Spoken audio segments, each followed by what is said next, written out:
Hi everyone. Um, this is Junk Journals 101 and I'm going to talk about digital kits in this video and putting your signatures together, choosing a book. If you want to do a hardbound, when I say choosing a book, it would be choosing a hardbound book that is already put together, where you have to gut the book and then we're going to put this stuff back in the book. So but let's start with, and hopefully I remember all that, unlike the glue video, but that'll be uploaded pretty soon. But the digital kits. Digital kits are nice, especially if you have a theme in mind and you're not sure how much paper you're going to want to use. Because there's so many digital kits available on like Etsy.com, and there's Ephemera's Vintage Garden, Tsunami Rose. Both of them are on Etsy. This is an Artie Mays kit.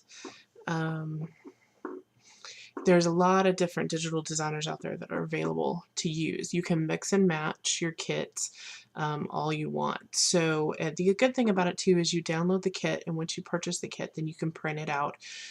Usually it's as much as you want for personal use, but I would definitely check with their terms of use. Each designer should have a terms of use and tell you what they allow with their kits. Some allow some use for, like, if you put journals together to sell on Etsy, and some allow that, some don't, some say personal use only. So just be aware of that and make sure you look at the terms of use before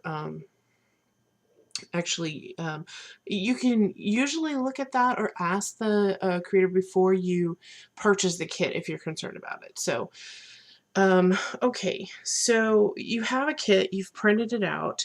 The paper that I use is just, mine is Hammermill paper. It's for inkjet and laser.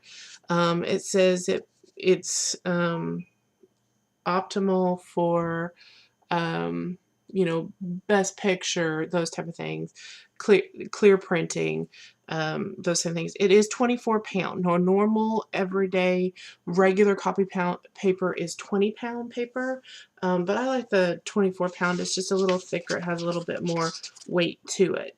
Not much, but a little bit. There is a difference, and you can feel the difference. The other one that I use too a lot is cardstock.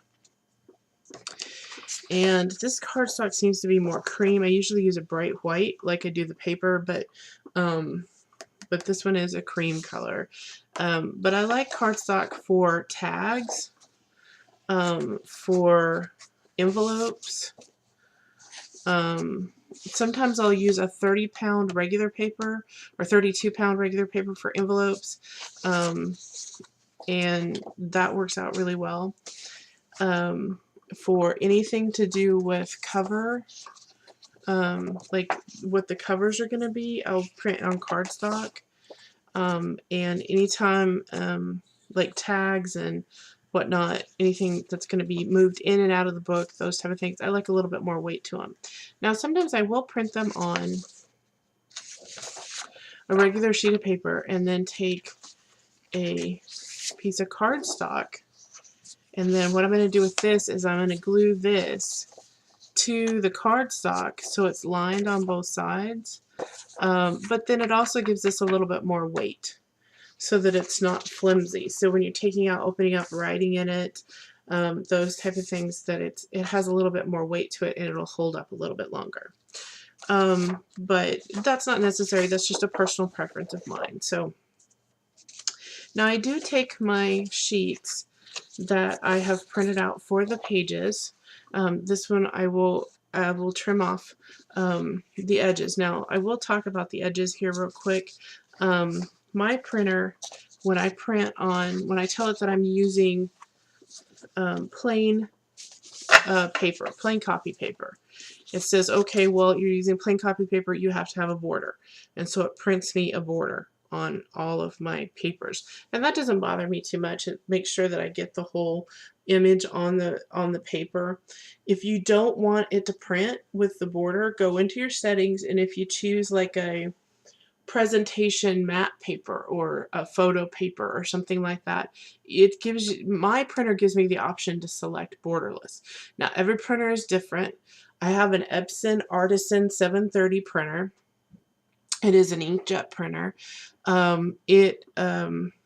It has a lot of different options for me to choose when I go into my options menu. And so it does have that ability for me to actually take the borders off. But that's only if I say that I'm printing on matte paper. It also forces me to print in photo quality. So what photo quality does is use more of your ink. Which it does give a really nice picture. It's very bright and everything, but I kind of like this sometimes, where I still think this is beautiful. It's a beautiful image. There's nothing wrong with it being a little matte. It allows you to go in and actually highlight some of the areas, like with glossy accents and with a glossy medium, to where you can actually bring some of that out, or you could, you know, put something else on here. You know, you can put doilies on it. You can do all kinds of stuff to it. So I still think this is really, really pretty. The other thing that I do is what I did was I took my sheet of paper for my book that I'm trying to find, sorry. My sheet of paper that I had showed in the signatures one, where I had taken these two pieces of paper here and glued them together using just a thin 20-pound piece of 2-inch strip here that I've punched with a decorative edge. And so what I did is I took this and put it in my printer up on the copier side and just photocopied it on the back of the digital papers.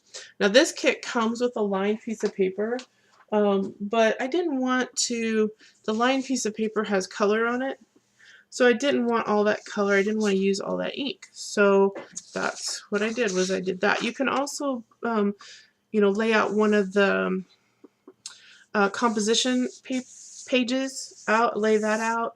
You can go in and create one in either Word or Excel. If you're familiar with those programs, you can do that. Change the line, you know, the width, and change the color and all that stuff. I just did black and white, made it easy, and photographed it. Now this didn't come out real clear. If you want this strip in here to come out clearer, then you can change the color of the strip that you're using on the one that you photographed. But I just thought it was kind of cool. It looks kind of distressed. So I just went ahead and went with it. So with that. Okay, so digital kits. The other paper that some people like to use with digital kits is a 32-pound matte photo paper. And it is more expensive than your regular papers, but they say that the pictures are clearer and it's more crisp in the ink. Well, when I use when it asks me, you know, do I want photo quality prints, then of course it's going to be, you know, crisper and whatnot. So it's just a personal preference as to what you prefer when you're printing out your digital kits. And that's a nice thing about digital kits too. You can choose paper. If you don't want it on cardstock, put it on regular paper. If you want it on cardstock, print it on cardstock. Whereas when you buy the paper pads from the store, you have to go with whatever paper they have. So your paper that you're putting into your book is determined by how it's printed by the manufacturer. Where with a digital kit, you determine, you make that choice. And so that's another great option for digital kits. Plus, they're less expensive. You can get multiple kits and do multiple themes with for about the same as doing one pad of paper. So that's a really nice option. And you're supporting small business, which I'm always for small business. So, and okay, so I think I've touched on everything on digital kits. Really and truly, it's just knowing your computer, how your computer works, because when you purchase a digital kit, you have to download the kit. Usually they're in a zip file. A zip file is basically, it takes everything and it merges it into a smaller file so it can be sent from here to there. When you get it, you have to unzip it or open it up. Now with my computer, all I have to do is open it up and then drag the file onto my desktop and it unzips it for me. So with a new computer, you can do that. There are helpful guidelines out there to help you with opening that up if you have problems with the technical side. I have problems with technical sides all the time. So ask for help if you need help. I'm not sure I'm the one that can help you, but I will sure definitely give it a try, or I'll ask somebody, or I'll see if I can help you find the answer. So the other thing is that you have to have file space to save it. So either on your computer, or I use a little, what's called a flash drive, just a micro cruise flash drive that I have all my digital kits on. And we have multiple ones in our family, that's why it has a pink string on it. But this one, it holds all my digital printing files for that, so then I can just go find the one that I want, and I file them under, you know, who made them, and then I put another file in there as to the kit, and then I put all my files in that folder. So that's about as technical as I can get without actually showing it to you, so I'm sorry about that. But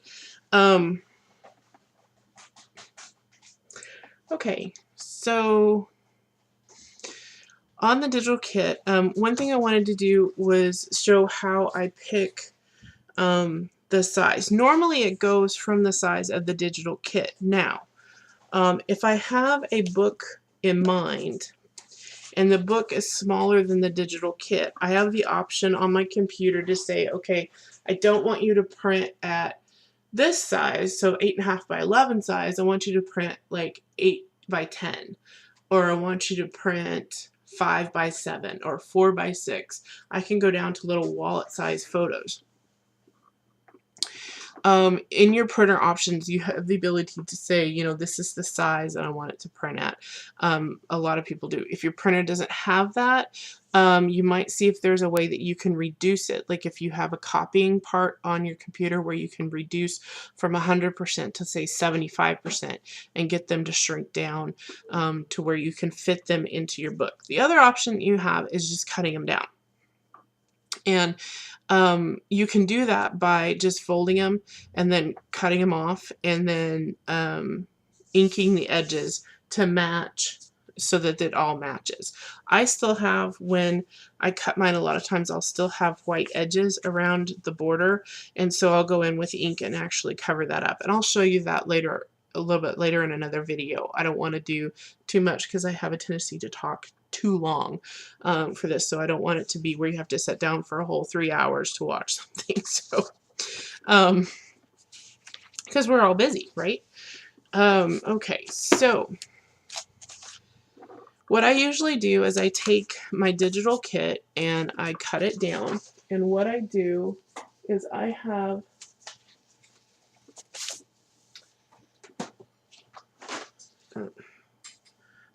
I just take my Fiskars cutter and I go in and I just cut this off each side. Now sometimes I will take it and I'll double up the paper. You have to be careful though, because sometimes even when you print them out and they're supposed to be the same size, they're not. Either something went haywire with your printer with, you know, getting the file the same. Something when the file was created, you know, there's a number of things that can happen with it, but I just recommend cutting all these off, folding it in half, and then seeing where you are. The other option that you have is doing a test sheet. Print out one sheet, trim it off, fold it in half, and see what the size of it is at the size that, you know, the one that you printed it at. So, and then you just, let's get this out of the way. Let's get scraps out of the way. And then I just fold it in half. Just like that. Take my bone folder and crease it real good. So it's creased and then it's folded in half. Okay, so once you have all of your papers folded in half, so all of the digital papers folded in half, you can fold some to the inside, some to the outside, and this is what I was talking about right up here. See this little white line? You can go back in and cut that off, or you can just ink it up, whichever you prefer. And then, so once you have everything folded in half, one way or the other, that you're going to use, then we start putting them together. Now most of the stuff that I leave in the full sheets and set aside are the tags and the pockets. So all of that I'm going to use later. So I just set all that to the side because I don't need that anymore right now. But anything that's going to be sewn into your book, you want to fold it up and get it ready to be sewn into your book. I think I have two here. Yep. Look at that.